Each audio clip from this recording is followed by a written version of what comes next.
The silk dress feels like a straitjacket against my skin. Mother stands behind me, her fingers working methodically to fasten each delicate button running down my spine. In the mirror, I watch her face, serene, focused, completely oblivious to my silent rebellion tucked away in my closet. There. She steps back, admiring her handiwork. You look exactly like your sister now. I'm Clara, and that's precisely the problem. The pale blue designer dress she's chosen matches Emma's perfectly. Another set of identical outfits for the identical Thompson twins. At 28, you'd think we'd have outgrown this particular form of torture. I need to finish getting ready, I say, keeping my voice neutral. Wouldn't want to be late for Father's big night. Mother's lips curve into a practiced smile. Such a thoughtful daughter. The governor himself will be at the gala. Your father's research grant announcement is quite the achievement. The moment she leaves, I lock my bedroom door and retrieve the garment bag hidden behind my photography equipment. Inside is my real outfit for tonight, a vintage black jumpsuit with a plunging neckline that would give Mother heart palpitations. I've been planning this for weeks. My phone buzzes. Emma, don't do anything stupid tonight. I delete the message without responding. Of course she knows. Emma always knows. Just like she knew about Dylan before I told anyone. Just like she probably knows about the photos I found in Father's study last week. The jumpsuit slides on like armor. I apply dark lipstick, smoky eyes, everything Mother specifically warned against. The woman in the mirror looks dangerous, alive, nothing like the demure daughter in family portraits. Downstairs, voices echo through the mansion, early arrivals for the pre-gala gathering. I check my phone again, 7:15 p.m., right on schedule. I take a deep breath and open my bedroom door. The hallway stretches before me like a runway, family photos watching from their perfect frames. Mother's voice carries up the stairs, that special tone reserved for impressing guests. Clara, everyone's waiting, darling. I descend the stairs slowly, savoring each sharp intake of breath as people notice me. Conversation dies. Mother's face goes slack with horror. Emma, pristine in her pale blue dress, watches me with a mixture of pity and resignation. Father emerges from his study, already frowning. Clara, what is the meaning of this? Just expressing myself, I say sweetly. Isn't that what you always encouraged, Father, being true to ourselves? His jaw tightens. Several guests suddenly become very interested in their drinks. Mother steps forward, voice low and dangerous. Go change. Immediately. No. The word hangs in the air like a gunshot. Emma winces. I said, go change. Mother's fingers dig into my arm. I pull away. Touch me again, and I'll tell everyone exactly why Rachel Bennett resigned from the hospital board last month. Father goes very still. Emma's eyes widen. She didn't know about that one. You wouldn't dare, Mother hisses. Try me. I move past her toward the drink table, aware of every eye in the room following me. This is just the beginning. The whispers start immediately. I pour myself a generous glass of champagne, noting how the other guests subtly edge away from me. Perfect. Let them talk. Let them wonder what other secrets this family is hiding. Father disappears back into his study. Mother makes a show of laughing it off to their friends, but her hands shake as she straightens her pearl necklace. Emma just stares at me, something like fear flickering across her face. I raise my glass in her direction. To family, I mouth silently. This is how it starts. Not with a bang, but with a carefully chosen outfit and 20 years of resentment finally boiling over. By the time I'm done, the perfect Thompson family facade will be nothing but ashes, and I'm going to enjoy every moment of watching it burn. 3 days after the gala disaster, Emma corners me in my darkroom. The red safety light casts shadows across her face as she watches me develop prints from Father's event, particularly the ones capturing Mother's mortification and his barely contained rage. You're playing with fire, she says, picking up a still wet photo. Rachel Bennett called the house this morning. My hands stay steady as I work, but my pulse quickens. Did she? How fascinating. Stop it, Clara. Whatever game you're playing, you need to end it now. I hang another print, this one showing Father deep in conversation with Rachel at the gala. You always were terrible at games, Emma. Remember when I used to let you win at chess? This isn't chess. She steps closer, lowering her voice. I know about the hospital records you accessed using my login credentials. The chemical-laden air suddenly feels thicker. I turn to face my mirror image, searching for any trace of the sister I used to confide in. Interesting accusation. Did Mother put you up to this little intervention? I'm trying to protect you. Like you protected Father when you caught him with Rachel last year? Emma's face drains of color. You don't understand. I understand perfectly. I snatched the photo from her hands. The golden child, always covering for daddy's indiscretions. Tell me, does it ever get exhausting being so perfect? At least I'm not deliberately trying to destroy our family. A knock at the door interrupts us. Dylan peers in, his camera bag slung over one shoulder. Bad time? Emma's expression shifts instantly, picture-perfect smile in place. Dylan, how lovely to see you. I was just leaving. She pauses at the door. Think about what I said, Clara, please. Once she's gone, Dylan wraps his arms around me from behind. Everything okay? Perfect. I lean into him, breathing in his familiar scent of leather and darkroom chemicals. How was the gallery meeting? Actually, that's why I'm here. He spins me around, eyes bright with excitement. They want to feature your work, the series about family dynamics you've been shooting? They're calling it revolutionary. My heart races. When? Next month. Opening night coincides with your father's charity fundraiser. I pull back slightly, studying his face. You knew about the timing? Dylan shrugs. Happy accident? Unless you want to use it? The possibilities unfold in my mind like negatives developing in solution. Father's biggest donors will be at that fundraiser, the same people who worship the ground he walks on. And if they happen to see a different side of the Thompson family legacy, Dylan trails off, letting me connect the dots. I walk to my work table, spreading out the photos I've been collecting. Father with Rachel, mother's carefully constructed masks, Emma's complicity, my own calculated rebellion. They're not just family photos anymore, I murmur. They're evidence. Dylan picks up one of the prints, a particularly damning shot of father leaving Rachel's house at dawn. Are you sure you want to go this far? Why shouldn't I? They've spent years crafting the perfect public image. Maybe it's time people saw the truth. He sets down his camera bag, pulling out his laptop. Then let's make it count. I've been working on a concept for the installation. Multiple perspectives like fragments of a broken mirror.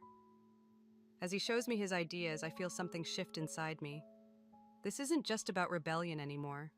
It's about exposure, justice, the truth I've been suffocating under for years. My phone buzzes, another text from Emma. Mother's planning a family dinner tomorrow. Damage control. Don't make things worse. I show Dylan the message. He raises an eyebrow. Going? Of course. I start gathering the photos, mind already racing ahead. Every family dinner is just another opportunity to document our perfect dysfunction. Clara. Dylan catches my hand. Just be careful. Once you start down this path, I know exactly what I'm doing. I cut him off with a kiss, tasting the lie on my own lips. Trust me. As he leaves, I return to my dark room. In the red light, I study the latest print of Emma. The moment she realized I knew her secrets too. My twin, my opposite, my unwitting accomplice in what's to come. Tomorrow's dinner will be just the beginning. Let them think they can control the narrative. I've got other plans developing. The family dinner feels like a minefield. Mother's crystal glasses catch the chandelier light as father drones on about his latest surgical breakthrough. I'm barely listening, focused instead on the manila envelope hidden in my bag beneath the table. Clara's photography exhibition opens next month, Emma announces, her voice honey-sweet with hidden barbs. The same night as your fundraiser, Father. The surgical story stops mid-sentence. Father's fork pauses halfway to his mouth. I wasn't aware you were still pursuing that hobby. It's not a hobby. I take a slow sip of wine. The gallery thinks my work captures something raw about family dynamics, particularly in medical dynasties. Mother's hand tightens around her water glass. Surely you can reschedule. Actually, several hospital board members have already RSVP'd to my opening. I watch Father's face carefully. Rachel Bennett included. The crystal in Mother's hand cracks. A thin line appears, spreading like a spider web. Mark, perhaps you should speak with Rachel about maintaining appropriate boundaries. Laura, Father warns, but I'm already reaching into my bag. Speaking of boundaries, I slide the envelope onto the table. I found these while organizing my darkroom files. Emma goes very still. She knows what's coming. She's seen the hospital records I accessed through her login. Father reaches for the envelope, but I pull it back. Careful, these might upset Mother's digestion, though probably not as much as finding out about the malpractice settlements you've been hiding. That's enough. His voice carries that familiar surgical precision, the tone that used to make me flinch, not anymore. 3 patients, Father. 3 families paid to keep quiet about your mistakes. And Rachel helped cover it up, didn't she? Right before her convenient resignation? Mother stands abruptly, her chair scraping against hardwood. Emma, help me clear the plates. Stay, Emma. My voice cuts through the tension. You knew too, didn't you? Found out last year when you walked in on Father and Rachel discussing the latest payoff? Emma's face crumples. Clara, please, tell them what you told me that day, about how protecting the family name matters more than the truth. Father slams his hand on the table. Wine glasses rattle. You have no idea what you're talking about. Don't I? I pull out one photo, slide it across the mahogany surface. It shows him leaving Rachel's house at dawn, his tie askew. Funny how often medical consultations happen at sunrise. Mother snatches up the photo, tears it in half. You ungrateful... Ungrateful? I laugh, the sound sharp as broken glass. For what? The privilege of watching you sweep everything under your Persian rugs? The honor of pretending we're perfect while Father plays God with people's lives? Your father saves lives, Mother hisses. Everything he does, everything we do, is to maintain the reputation that allows him to help people. Help people like Jessica Martinez? The name drops like a bomb. Father goes white. 28 years old, dead on your operating table because you were distracted by personal matters. Rachel helped backdate the consent forms, didn't she?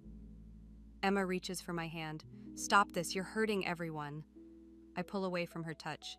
That's rich coming from you. Tell me, how does it feel being the family's favorite conscience? Enough! Father stands, his authority filling the room. Clara, if you continue down this path, you'll what? Cut me off? Pretend I don't exist? That would require acknowledging my existence in the first place. I stand, gathering my things. The envelope stays on the table, a paper grenade waiting to explode. The exhibition opens at 8 next month, same time as your fundraiser. I look each of them in the eye. Choose wisely which truth you want the world to see. As I reach the door, Emma calls out, Clara, wait! I turn back one last time. Mother clutches the torn photograph, Father grips the envelope, and Emma stands frozen between them, our family tableau in perfect dysfunction. You know what's funny? My voice sounds distant, even to myself. I actually thought finding proof would hurt more, but now I just feel free. The door closes behind me with a soft click. Through the stained glass, I watch their shadows move like actors in a tragedy. My phone buzzes, Dylan asking how it went. I don't respond. Instead, I take out my camera and capture one final shot through the window. 3 figures in a gilded cage, their perfect world beginning to crack. The truth, it turns out, makes an excellent revenge. Professor Simmons studies the gallery layout sketches spread across his desk, his expression unreadable. These images tell quite a story, Clara, though perhaps not the one you think. I've spent the morning showing him my exhibition plans, seeking validation, maybe absolution. Instead, his words hit like ice water. What do you mean? He picks up the photo of Father and Rachel. Your technical skill is exceptional, but there's something desperate in these compositions, like you're trying to prove something. I'm exposing the truth. Are you? He sets down the photo, fixes me with that penetrating stare that made him famous in the art world. Or are you creating a new fiction? Before I can respond, my phone buzzes. Dylan, emergency at the gallery, come now. The gallery is chaos when I arrive. Water drips from the ceiling, pooling around carefully arranged frames. Dylan stands amid the wreckage, talking to a maintenance worker. Pipe burst, he explains, running fingers through wet hair, right above where your father's series was meant to hang.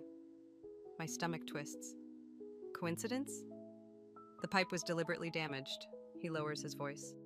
Security footage shows someone who looks remarkably like Emma. The betrayal hits harder than I expected. Show me. The footage is grainy but unmistakable, my mirror image, methodically destroying my carefully laid plans. As I watch, Dylan's hand finds mine. We can still salvage this. Move the exhibition, maybe even... No! I pull away, an idea forming. We use this. Clara, think about it. The perfect daughter sabotaging her twin's art show to protect Daddy's reputation? That's a better story than anything I planned. His silence speaks volumes. When he finally responds, his voice carries an edge I've never heard before. You're starting to sound like them. I'm nothing like them. No? He gestures at the water-damaged prints. Manipulation? Secrets?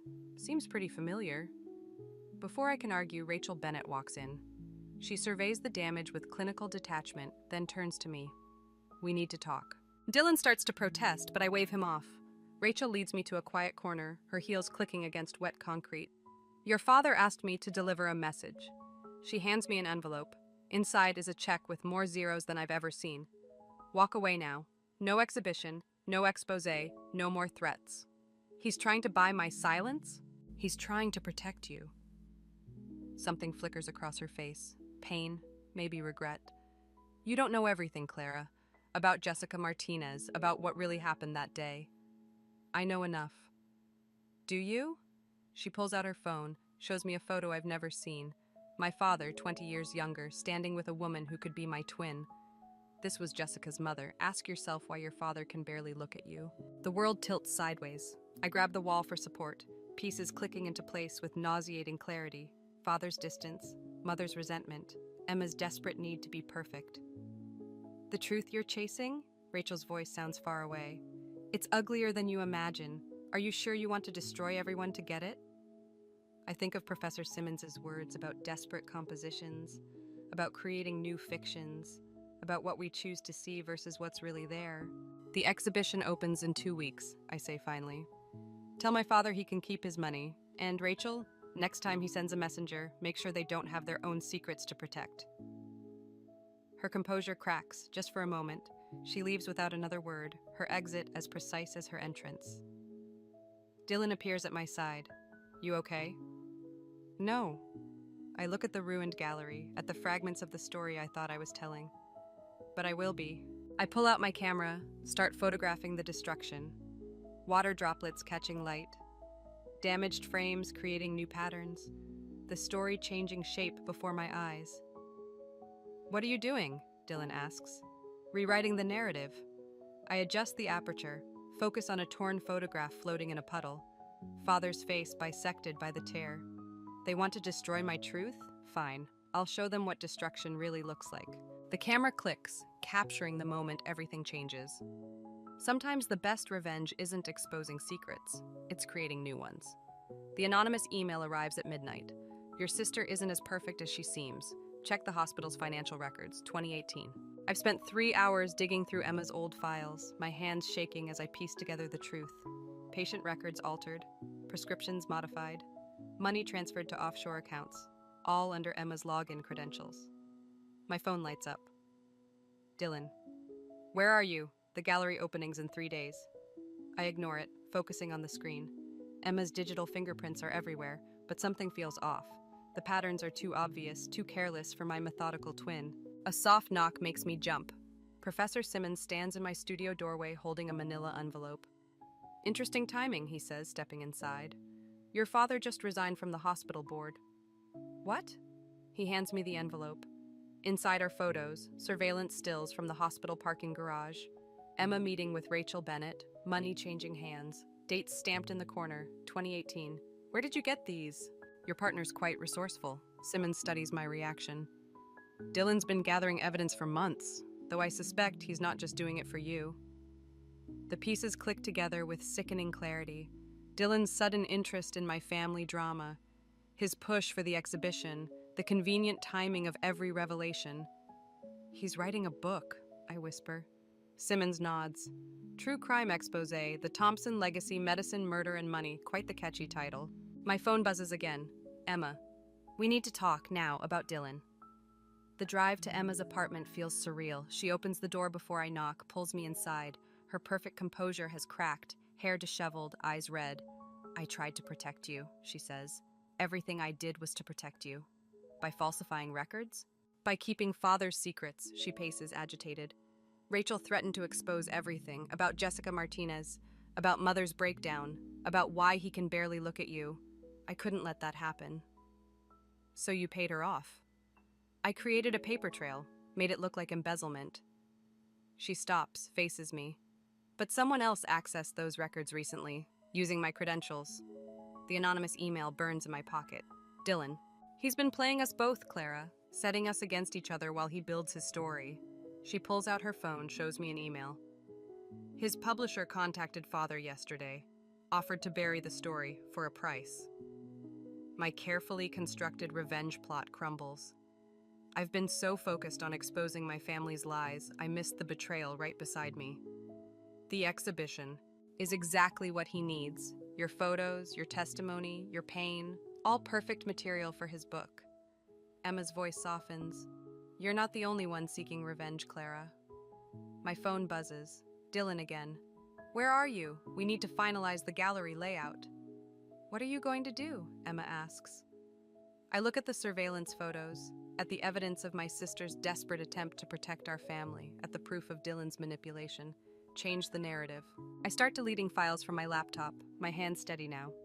Emma watches, understanding dawning in her eyes. The exhibition opens in 3 days, I say. But it won't be the show anyone's expecting. Clara!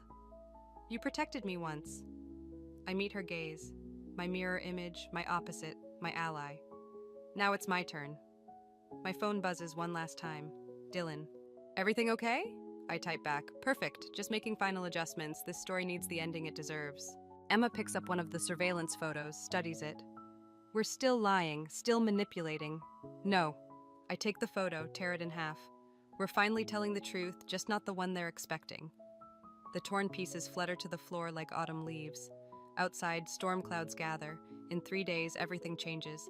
But this time, I'm not just seeking revenge, I'm rewriting the whole damn story. Opening night. The gallery buzzes with anticipation, champagne glasses tinkling like wind chimes before a storm. I stand in the shadows, watching Dylan work the crowd, his practiced charm drawing them in. He doesn't know what's coming. Neither does my family. The exhibition space is divided into 2 rooms. The first displays the photos everyone expects, carefully curated evidence of my father's indiscretions, Emma's complicity, mother's denial, Dylan's masterpiece of manipulation. But the second room holds the truth. Quite a turnout. Professor Simmons appears beside me, studying the gathering crowd. Your father just arrived, with Rachel Bennett. My hands clench around my camera. And mother? In the parking lot, having what appears to be a breakdown. Emma's with her. Perfect timing. Everything's falling into place, just not the way Dylan planned. He catches my eye across the room, raises his champagne glass. I force a smile, remembering the manuscript I found on his laptop last night. The final chapter already written, ending with my family's spectacular downfall at this very exhibition. The crowd shifts as father enters, Rachel close behind. They pause at the first photograph, father leaving her house at dawn. His face remains impassive, but Rachel's hands shake as she reaches for a drink. Ladies and gentlemen, Dylan's voice cuts through the murmur. If you'll follow me, we'll begin the official tour. I slip away as he leads them through the first room, each image a carefully constructed narrative of family betrayal. My phone vibrates. Emma. Mother's coming in. Whatever you're planning, don't. Too late. The group reaches the doorway to the second room. Dylan starts his rehearsed speech about artistic truth and family secrets, then stops dead. Because the walls aren't filled with what he expected. Instead of father's scandal, there are screenshots of Dylan's manuscript, his emails to publishers, his staged photos, his calculated manipulation of every moment leading to this night. And at the center, blown up to massive scale, the contract he signed 3 months ago, promising a tell-all book about the Thompson family's destruction. What is this? His voice cracks. The real story. I step into the light. About a man so desperate for fame he orchestrated an entire family's downfall for a book deal. The crowd shifts uncomfortably. Father moves closer to the walls, reading Dylan's words about how he planned to use my pain, my revenge, my trust. Clara. Dylan reaches for me. I can explain. Can you explain this? I project his laptop files onto the back wall. Every manipulated photo, every staged moment, every lie he fed me about justice and truth. You don't understand. I understand perfectly. The words echo my conversation with Emma, but now they carry different weight. You wanted a story about revenge? Congratulations, you got one. Mother appears in the doorway, Emma supporting her. But instead of the breakdown I expected, she stands straight, composed. Understanding passes between us, a first. Mr. Reed, Father's surgical precision cuts through the silence. I believe my lawyers will be contacting your publisher. Dylan's face contorts. You're making a mistake, Clara. Everything I wrote about them is true. Maybe. I raise my camera, capture his moment of desperation. But you forgot something crucial about revenge. What's that? It works both ways. The gallery erupts in chaos. Dylan lunges for the projector, but security, arranged by Emma, intercepts him. Reporters who came expecting one scandal find another. Father leads mother out quietly, dignity intact. Rachel Bennett slips away unnoticed. Emma catches my arm as I head for the exit. Was it worth it? I look at the wreckage.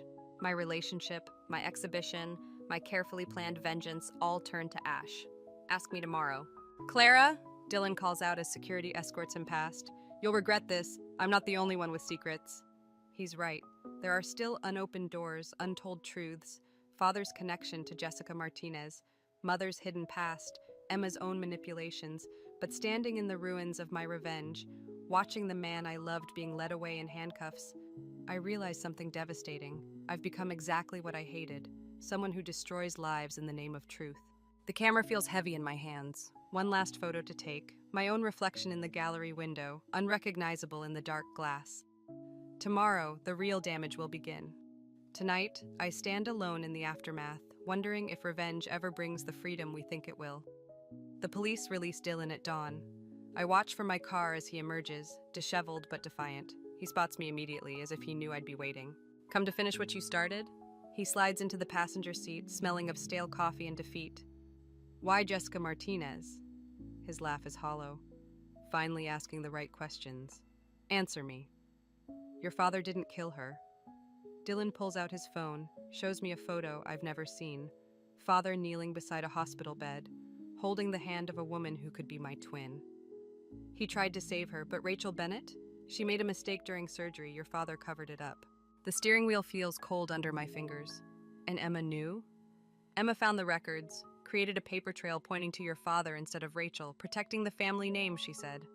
He watches my reaction. But that's not the real story, is it, Clara? My phone buzzes. Emma, where are you? Mother's in the hospital. Your mother had an affair 28 years ago, Dylan continues, with Rachel Bennett's brother. 9 months later, twins were born. The world tilts sideways. You're lying. Am I? Why do you think Rachel's been so invested in your family? Why your father can barely look at you? He reaches for my camera in the back seat. The exhibition wasn't about exposing your father's secrets. It was about exposing yours. I grab his wrist before he can touch my equipment. You used me. We used each other. His fingers brush my cheek, and we're not done yet. The hospital looms ahead, its windows reflecting the rising sun. Emma waits outside, perfect posture cracking when she sees Dylan. What is he doing here? Tell her, Dylan urges. Tell her what you really found in those hospital records. Emma's face pales. Clara, don't. Rachel Bennett isn't just Father's colleague, is she?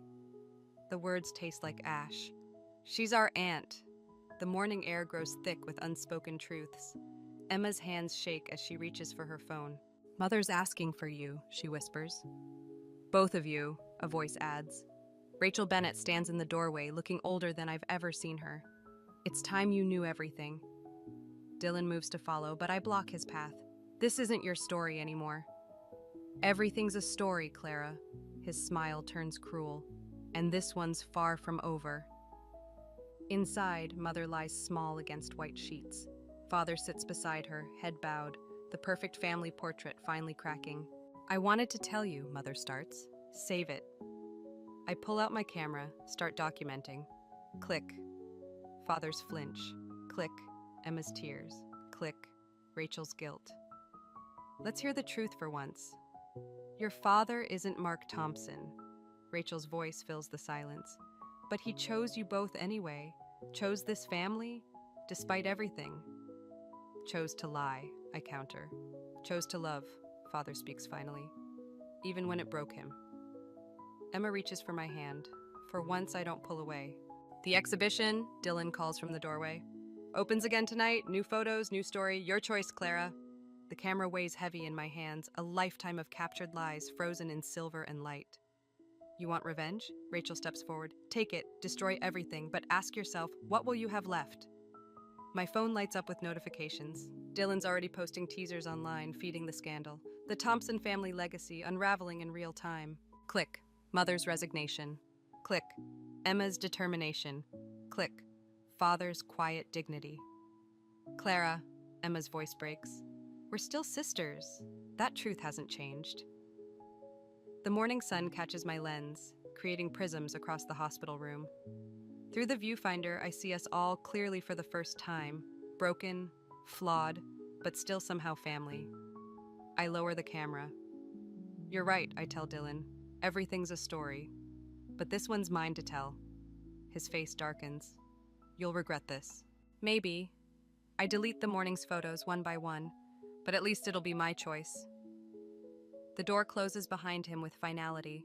In the silence that follows, truth hangs heavy as morning fog. Now what? Emma whispers. I look at my fractured family, the only truth that matters anymore. Now we start over. Through the window, dawn breaks over the city, a new story beginning whether we're ready or not. The gallery feels different in winter light. My new exhibition, Family Fragments, opens tonight. No scandals, no revenge, just truth captured in silver and shadow. Dylan's book hit shelves last week. His version of events twisted into perfect tragedy. I haven't read it. Instead, I developed these photos.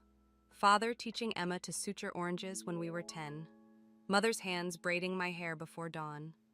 Rachel Bennett's brother, my biological father, in his military uniform, forever frozen at 25. Ready? Emma adjusts a frame slightly, her perfectionism unchanged. She's wearing black tonight, matching me for once. Almost.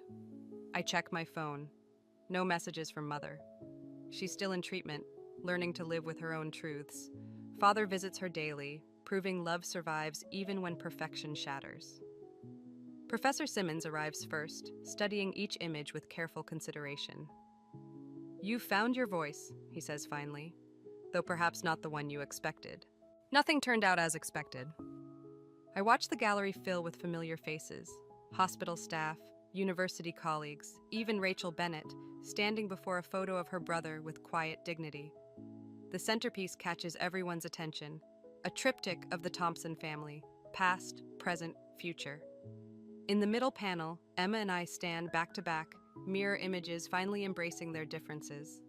Father and Mother occupy the edges, their poses suggesting both distance and connection. Quite different from your last exhibition, Dylan's voice cuts through the murmur.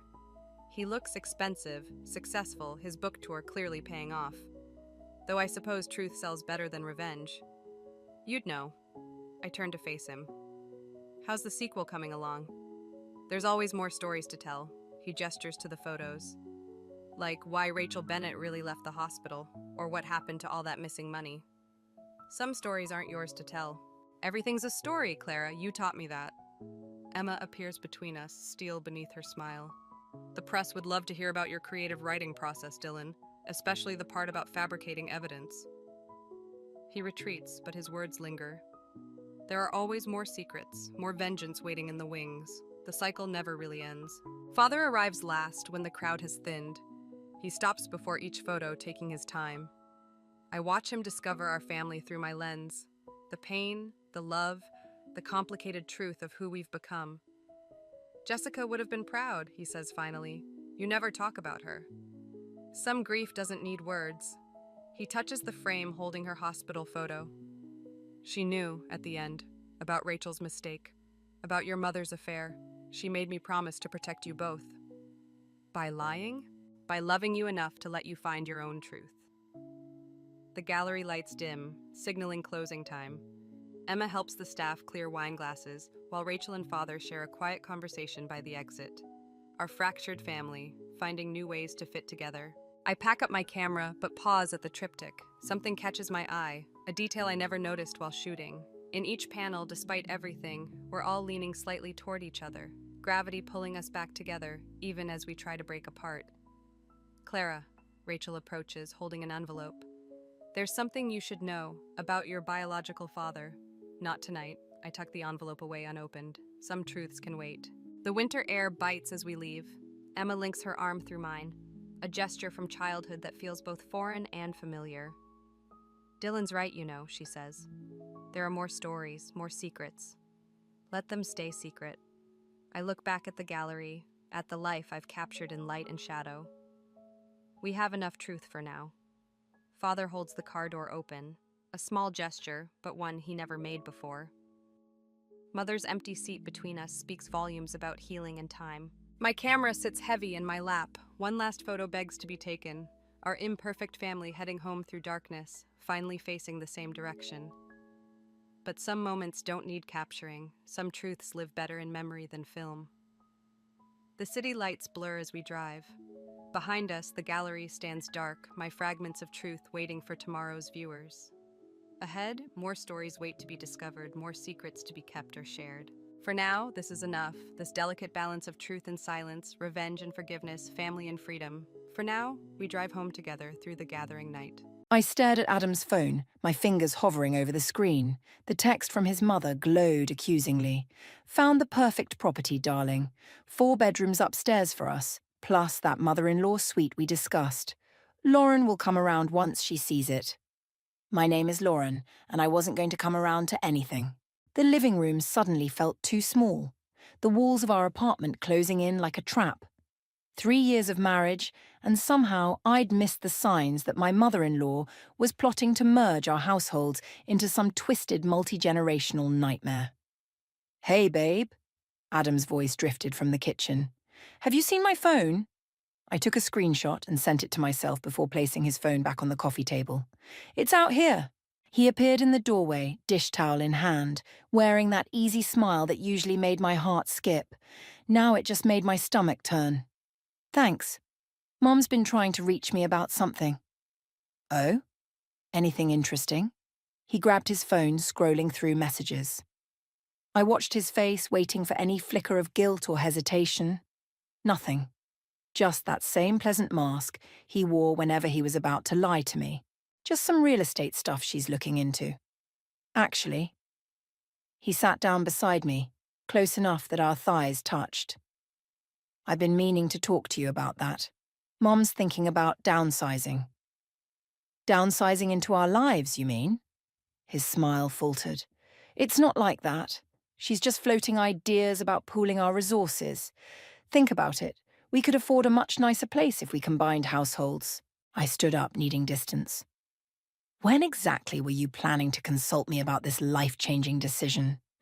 "Lauren, come on. It's just an idea at this stage. An idea you and your mother have clearly been discussing for a while." I pulled out my phone, pulled up the screenshot, and held it in front of his face. "Mother-in-law's suite you discussed? When exactly did that discussion happen, Adam?" Colour drained from his face. "You went through my phone? Don't you dare make this about privacy when you've been planning to ambush me with your mother as a permanent house guest." He ran his hands through his hair, a nervous habit I used to find endearing. "It's not an ambush. Mom's lonely since Dad died, and she's not getting any younger. We have to think about the future." "Our future or her future?" "They're connected, Lauren. She's family." I laughed, but there was no humour in it. "Funny how family only matters when it's your side of it. Remember when my dad offered you that position at his company? You turned it down because you didn't want to seem dependent on my family. But moving in with your mother? That's totally different, right?" "That's not fair." "No, what's not fair is you and Evelyn making plans behind my back. What's not fair is you knowing exactly how I'd feel about this and trying to manipulate me into it anyway." My phone buzzed. A text from Sarah asking if we were still on for coffee tomorrow. Perfect timing. I needed to talk to someone who wasn't drowning in the Kool-Aid of Evelyn's manipulation. "I'm going out," I announced, grabbing my keys. "Lauren, wait. We need to talk about this." "No. What you need to do is decide whether you're my husband or your mother's son, because right now you're failing spectacularly at being both." I slammed the door behind me, my hands shaking as I pressed the elevator button. 3 years of marriage, and I'd just discovered I was in a 3-way relationship with my husband and his mother. As the elevator descended, I pulled out my phone and texted Sarah. "Coffee tomorrow isn't going to cut it. Wine tonight, emergency." Her response was immediate. Doors open, bottles ready. At least someone in my life had their priorities straight. Sarah's wine-fueled advice from last night still echoed in my head when the doorbell rang at 9 a.m. Through the peephole, I saw Evelyn's perfectly coiffed silver hair and practiced smile. Of course she'd show up unannounced. Of course she'd ignore the 3 unanswered calls from last night. I opened the door, channeling every ounce of corporate politeness I'd learned from my father. Evelyn. What a surprise. Lauren, darling. She breezed past me, designer handbags swinging, her perfume leaving a suffocating trail. I brought those property listings I mentioned to Adam. Where is my boy? At work, where I should be in 30 minutes. She settled onto our couch like she was auditioning for a throne. Perfect timing, then. We can have a little girl talk. Her eyes swept the living room, lingering on the wine glasses Sarah and I had left out. Though perhaps you should have some coffee first. You look tired. I remained standing. I appreciate you stopping by, but Adam and I haven't finished discussing the housing situation. Oh, but that's why I'm here. She pulled out a thick folder. I've done all the research for you both. This way you don't have to worry your pretty head about the details. The condescension in her voice made my teeth ache. Actually, I do need to worry about the details. It's my life we're talking about. Our lives, dear. Family means thinking beyond ourselves. She patted the couch beside her. Come, sit. Let me show you this gorgeous property in Cedar Hills. The mother-in-law suite has its own entrance, so you'll barely know I'm there. I checked my watch. I really need to get ready for work. Still climbing that corporate ladder? She clicked her tongue. You know, Adam mentions how much he misses home-cooked meals. If we lived together, I could teach you some of his favourites. He practically lived on my pot roast in college. Adam's a grown man who can cook his own meals. I moved toward the door, making my exit strategy clear. And I'm a grown woman who can make her own housing decisions. She stood, clutching her folder like a shield. Lauren, dear, I know you think you're protecting your independence, but marriage is about compromise, about family. Funny, I thought marriage was about partnership and respect. The door opened behind me, and Adam walked in, still in his running clothes. His eyes darted between us, that familiar conflict avoidance expression settling on his face. Mom? What are you doing here? Showing Lauren those properties we discussed. She moved to hug him, shooting me a triumphant look over his shoulder. The one in Cedar Hills is perfect, darling, just like we talked about. I watched my husband's face, waiting for him to correct her, to mention our argument, to show any sign of backbone. Instead, he smiled weakly. Mom, maybe now isn't the best time. Nonsense. Lauren and I were having a lovely chat. She turned to me. Weren't we, dear? The lie sat there, daring me to challenge it. I grabbed my work bag instead. I'm late for a meeting. Adam, we'll talk later. Lauren, he started, but I was already out the door. In the elevator, my phone buzzed with a text from Sarah. How's the morning after? Ready to set boundaries? I typed back, too late. Hurricane Evelyn just made landfall, with property listings. Sarah's response was immediate. That witch moves fast. Want me to accidentally spill coffee on her at that cafe she likes. Despite everything, I smiled. Then another text came through, this one from my father. Monthly review meeting moved to 10 a.m. Bring the Thompson account numbers. I stared at my father's message, an idea forming. Adam had turned down that job offer because he didn't want to seem dependent on my family. But maybe it was time to use every advantage I had. After all, Evelyn wasn't the only one who could play the long game. I texted back, see you at 10. And Dad, can we talk after? I need your advice on something. Two could play at this game of family loyalty. And unlike Evelyn, I actually had something worth offering, besides pot roast recipes and guilt trips. The realtor's business card fell from Adam's jacket pocket while I was doing laundry. Monica Chen, Cedar Hills Luxury Properties. 3 missed calls from her number lit up his phone when I checked. My hands trembled as I pulled up his calendar. Every Tuesday lunch hour for the past month, blocked off as client meetings. I'd married a liar. The front door clicked open. I stayed in the laundry room, listening to Adam's footsteps, the rustle of his briefcase hitting the counter, the familiar rhythm of his after-work routine. Everything so normal. Everything a lie. Lauren, he called out, you home? I stepped into the kitchen, Monica Chen's card between my fingers. How's Monica? His face went blank, then shifted through confusion, recognition, and finally settled on guilt. I can explain. Please do. Explain why you've been house hunting with your mother behind my back. It's not like that. Mom asked me to look at a few properties. For a month? Every Tuesday? He loosened his tie, buying time. I was going to tell you once we found the right place. Something you'd love. Something I'd love. The laugh that escaped me didn't sound like my voice at all. You mean something that would make it harder for me to say no? Were you planning to ambush me with a perfect house, hoping I'd be too impressed to remember I never wanted this in the first place? Lauren, please, did Monica show you that mother-in-law suite Evelyn's so excited about? The one with its own entrance so I'll barely know she's there? His eyes widened. You talked to my mother about this? Oh, you mean during her surprise visit this morning? The one where she brought property listings and criticized my cooking? Yeah, we had a lovely chat about your favorite pot roast. Adam slumped against the counter. I'm trying to make everyone happy here. Everyone except me. I pulled out my phone, scrolling to the photos I'd taken earlier. Want to see what I found today?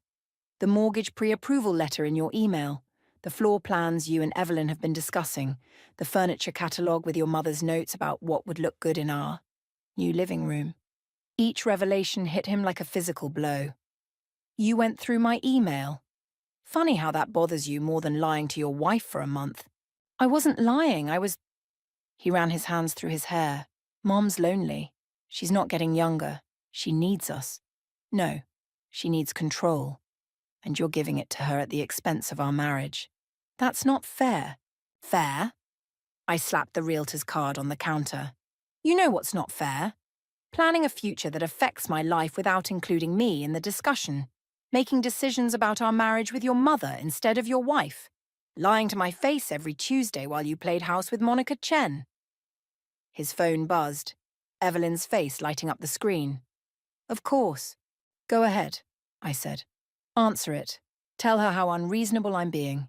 Tell her how I snooped through your things and ruined the surprise. I'm sure she'll have plenty to say about that. Lauren, stop. Let's just talk about this. We're past talking. We're at the point where you need to choose. Are you my husband or her son? Because right now, you're failing at both. I grabbed my keys and bag, already dialing Sarah's number as I headed for the door. Where are you going? Adam called after me. To look at apartments, ones without mother-in-law suites. His phone kept buzzing as I left. I imagined Evelyn's fury when she learned her perfect plan was unraveling. The thought should have given me satisfaction, but all I felt was a hollow ache where trust used to live. Sarah answered on the first ring. What's wrong? Remember when you said I needed to set boundaries? I stepped into the elevator, watching the doors close on my married life. I think I just burned them all down instead. Good, she said firmly. Now let's build some new ones, starting with that spare room I just cleaned out. As the elevator descended, I thought about my father's offer from this morning, the executive position still open in his Singapore office. Adam had made his choice. Maybe it was time I made mine. 3 days at Sarah's apartment had given me enough clarity to return home and pack properly. I hadn't expected to find Evelyn already there, sitting at my kitchen table like she owned it. Adam stood by the window, his posture screaming defeat. Lauren, darling. Evelyn's smile was razor sharp. We've been waiting for you. My house keys clattered against the counter. How did you get in? I gave her a key, Adam said quietly. For emergencies. Of course he had. I moved toward our bedroom, but Evelyn's voice stopped me. We need to talk about your behavior. My behavior. Going through Adam's private communications, making accusations, running away to that friend of yours. She clicked her tongue. It's not healthy, dear. I looked at Adam, waiting for him to defend me. He stared at the floor. I've spoken with Dr. Richards, Evelyn continued. He's an excellent family therapist. Your father-in-law struggled with anxiety too, you know, before he passed. Sometimes we don't realize how our fears affect our judgment. The pieces clicked together. You're trying to make me sound unstable. We're trying to help you, dear. Adams told me how emotional you've been lately. The paranoia about our housing discussions, the accusations of conspiracy. I turned to Adam. Is that what you've been telling her? He finally met my eyes. Mom's worried about you. We both are. Worried enough to give her a key without telling me? To discuss my mental health behind my back?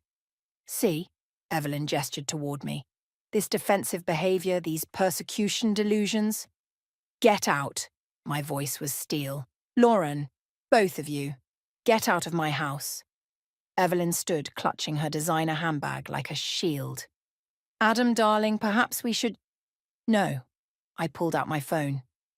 Either you leave now, or I call the police and report you for breaking and entering.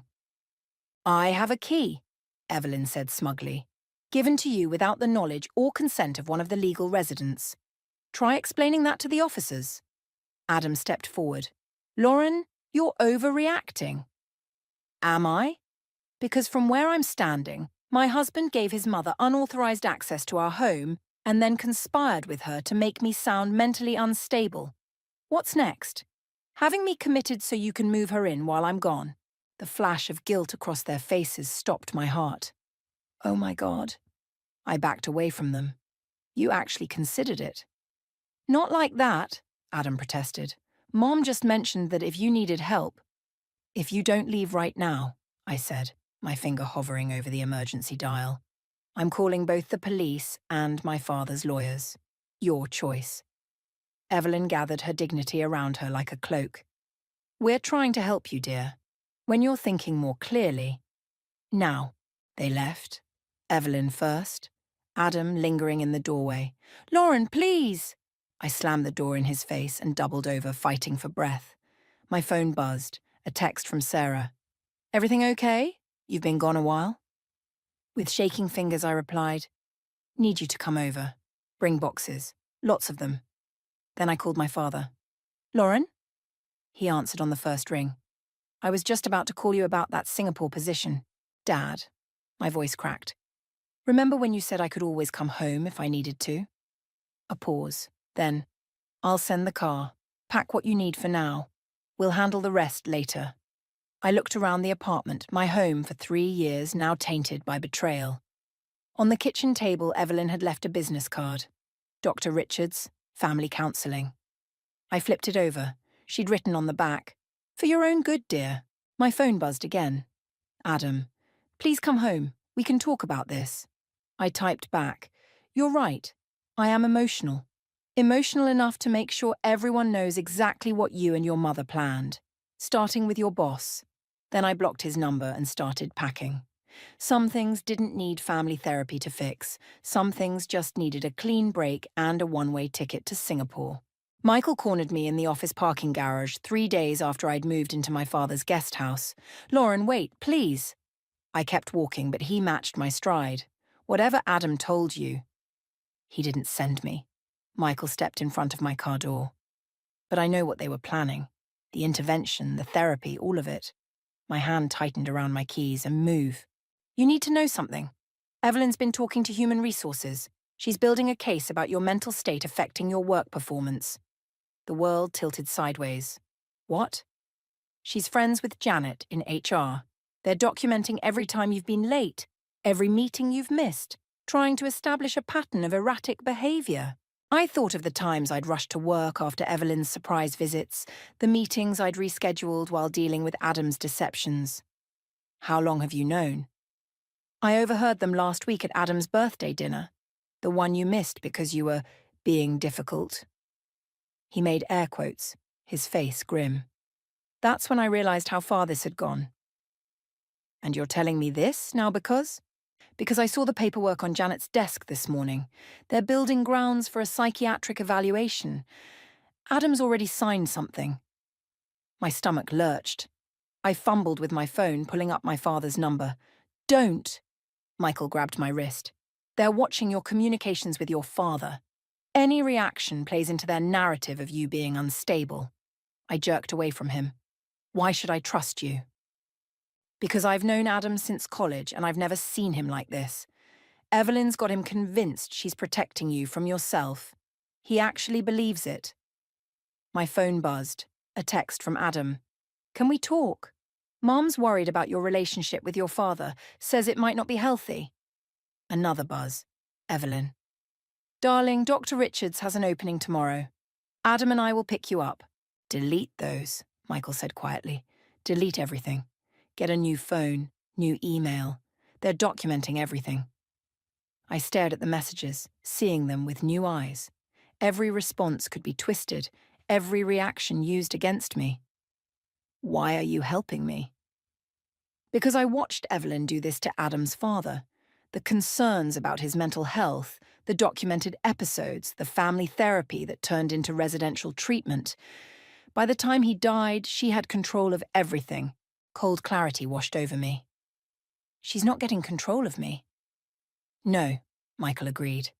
But you need to be smart about this. I have copies of emails between Evelyn and Janet. Text messages about their plans. Adam doesn't know I have them. Evidence, I breathed.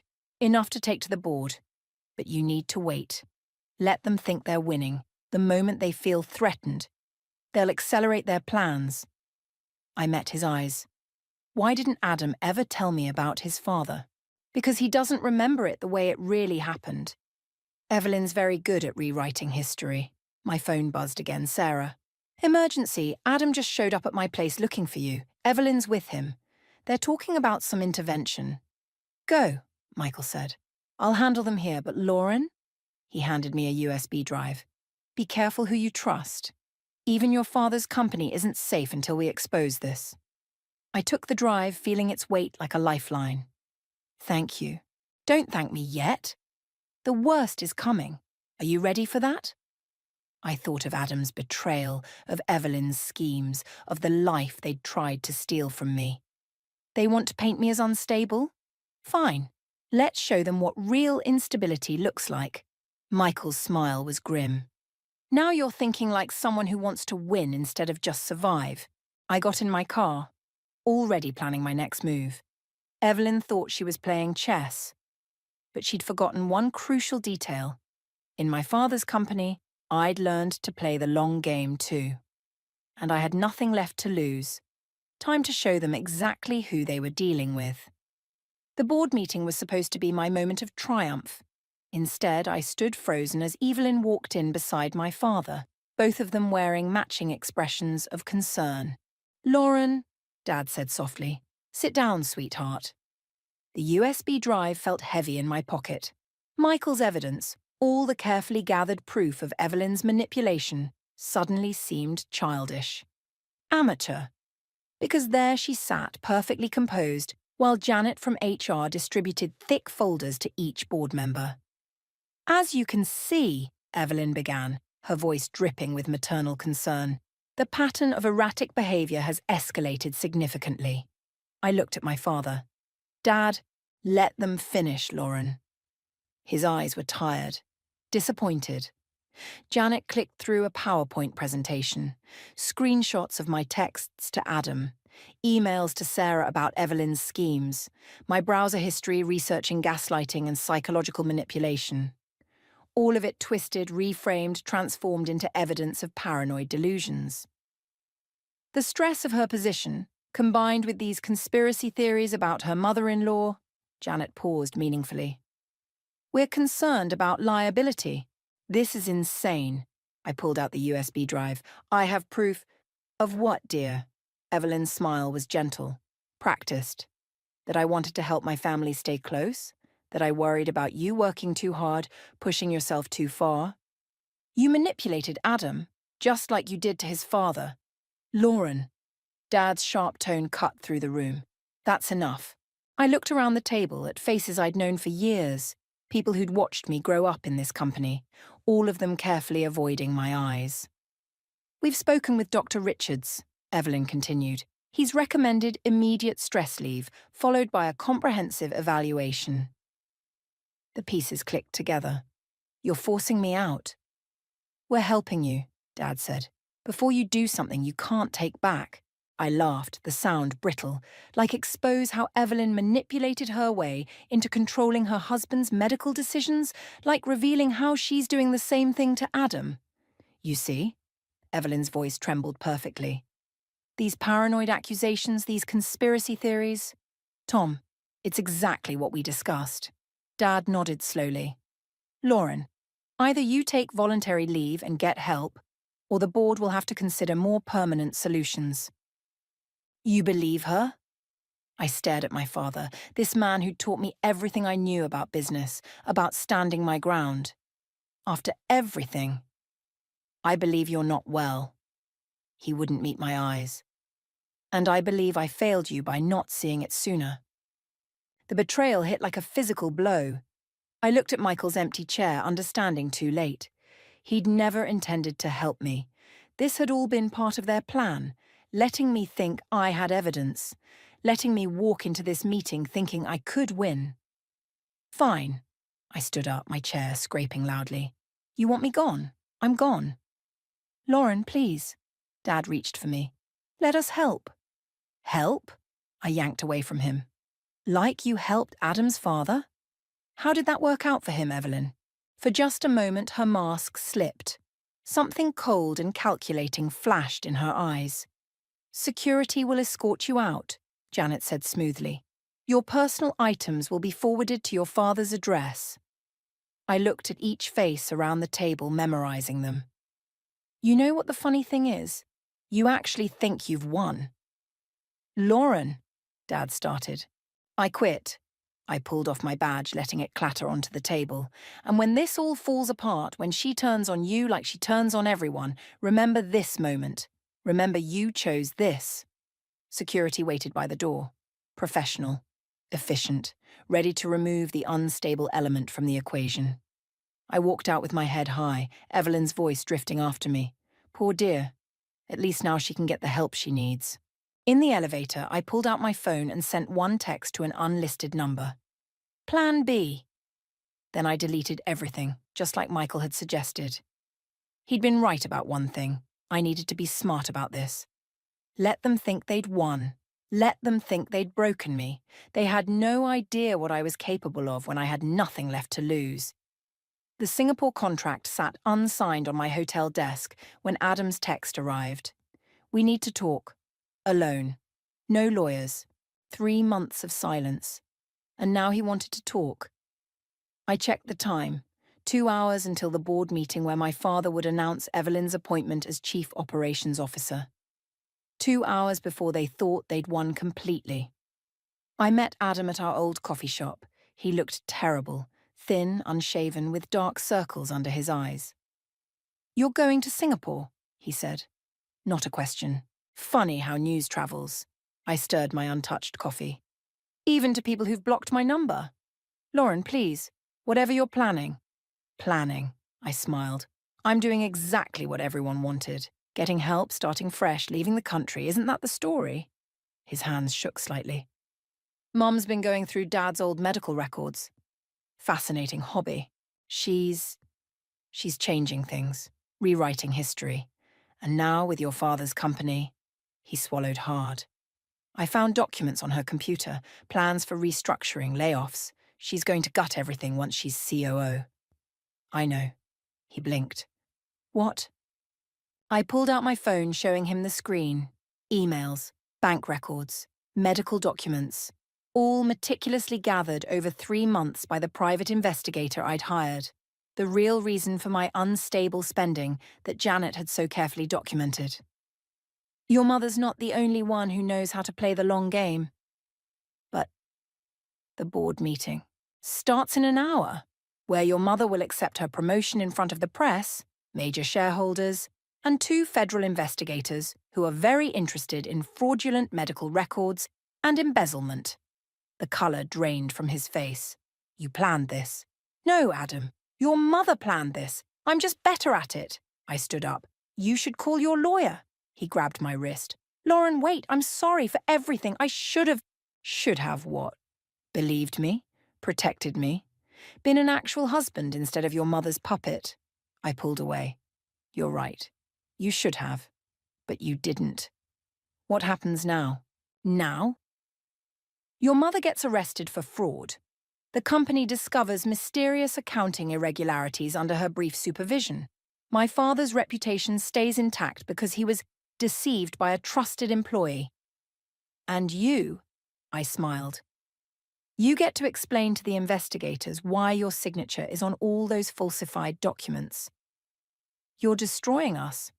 No, I'm giving you exactly what you wanted, a chance to stay close to your mother. I hear prison visiting hours are very regular. His phone buzzed. Evelyn probably wondering why he wasn't at the office yet. Always keeping tabs, always pulling strings. One more thing, I said, reaching for my bag. Remember Dad's job offer?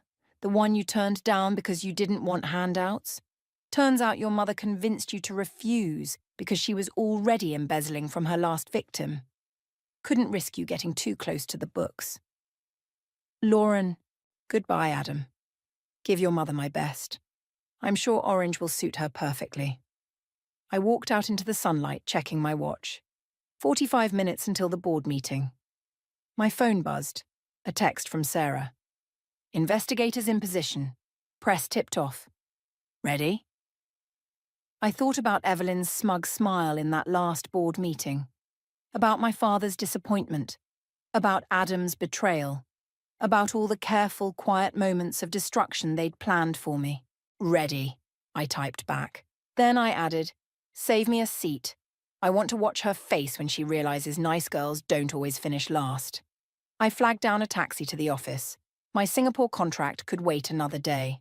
First, I had a front row seat to Karma, and I wasn't going to miss a single moment. Sometimes the best revenge isn't just surviving, it's thriving, and making sure everyone who tried to break you has to watch. The Singapore skyline glittered through my office window as I reviewed the morning headlines. Tech CEO's wife sentenced in fraud case. The article featured Evelyn's booking photo, her perfect mask finally cracked, showing the desperation beneath. My phone buzzed. Sarah sending another article. Former executive Adam Chen accepts plea deal. She added, Karma's a better revenge than we ever could be. A knock at my door interrupted my response. Miss Chen, your father's here. I'd kept my married name, a small reminder of everything I'd survived. Send him in. Dad looked older now, the past 6 months etched into new lines around his eyes. He carried a familiar folder, the one Evelyn had used in that last board meeting. The investigators finished their final report, he said, placing it on my desk. Thought you should see it first. I didn't open it. How many years did she get? 8. Adam took a deal for 18 months. He sat heavily. Lauren, if I had known.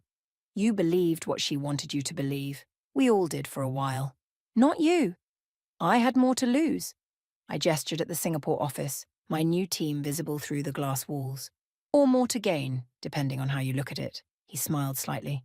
The board wants you to come home, take over operations now that I am home. I met his eyes. Sometimes you have to burn everything down to build something better. Your mother used to say something similar. He touched the folder. There's something else. About Adam's father. I know. At his surprised look, I continued. I've had access to all the evidence for months, Dad. Everything Evelyn did, everyone she hurt. That's why I made sure the investigators found it all. You could have exposed her immediately. Why wait? Because quick revenge is just violence. But patience, I smiled. Patience is justice. My phone buzzed again, Michael this time. After his betrayal, I'd kept his number only to track his movements. His message was simple. You won. Completely. I should have picked the right side. I deleted it without responding. The Singapore expansion is exceeding projections, Dad said, changing tactics. But the Home Office has plenty of talented people. I stood, walking to the window, including you. I'm stepping down, Lauren. The board agrees it's time for new leadership. Then find it, but not me. I turned back to him. I built something here, Dad. Something that's mine, not yours or Adam's or Evelyn's. I'm keeping it. He nodded slowly, understanding finally reaching his eyes. You never needed revenge. You needed freedom. Maybe they're the same thing sometimes. Another knock. My assistant with afternoon meetings waiting. Dad stood straightening his tie.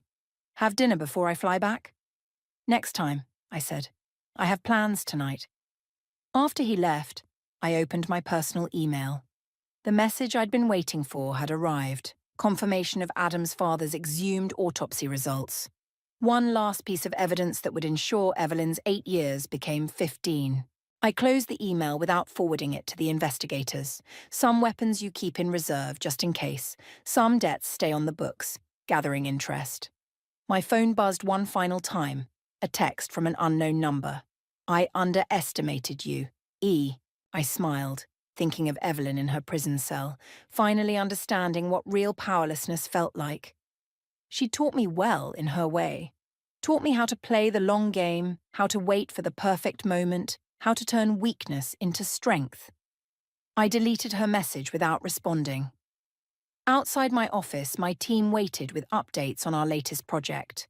Through the glass, I could see their energy, their drive, their loyalty, earned, not demanded.